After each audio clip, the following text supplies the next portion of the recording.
school, there were incentives for businesses to give children jobs and to stick with them through those jobs. You don't have that anymore. We had New Horizons. We had several other programs, promise jobs programs. We need to go back to being able to show our children how to interview, how to dress when they interview. right? I went to Tech and to North. We had classes. Right. You learned how to go in and sit down and conduct an interview. These children, I've seen them come in for interviews and their stomachs are showing. They've got.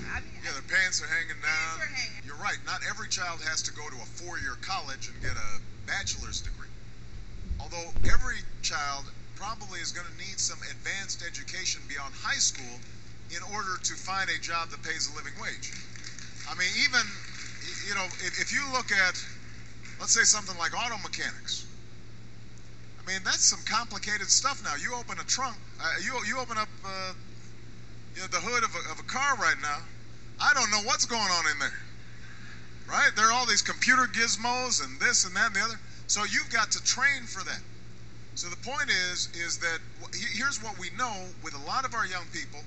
We've got to train them, but we've got to make a connection between the real world and what they're learning. So one of the things, community colleges can be very useful at this, but high schools also have to do this. Talk to employers and find out what are the skills that they are looking for to hire. Then design curriculums around the jobs that actually exist so that you can connect young people to what you're learning in the classroom will directly apply to the job that you're going to be getting in the future. So that's point number one. Point number two, you are exactly right that one of the biggest problems we have among our young people in terms of employability, and this is especially true in urban communities, are what are called the soft skills. It's not just whether you can do math and reading and writing, it's also how do you present yourself, how do you interact with other people.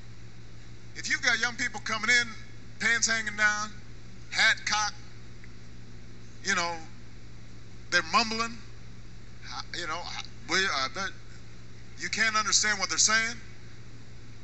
If the employer asks them to do something, they get an attitude. Why I got to do it? Why you didn't ask Pookie to do it? Right? They come in late. Employer says, "Why are you late?" I don't know.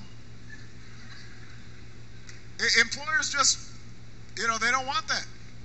This has to be done not only for our young people who are coming up. We want to catch them young. But we can't forget the older kids, many of whom may have already gotten in trouble with the law. And this is why one of the things that I've talked about is setting up $1 billion transition jobs program, targeting hard-to-place youth, especially ex-offenders. We can't give up on those young men. Now, some of them are getting locked up at 18. They're graduating at 23, 24. They are still children, basically. And young ladies increasingly, and we are not giving them enough help making the transition necessary for them to find gainful employment. And everything I just talked about, including literacy and skills, but also the soft skills, that applies to ex-offenders as well.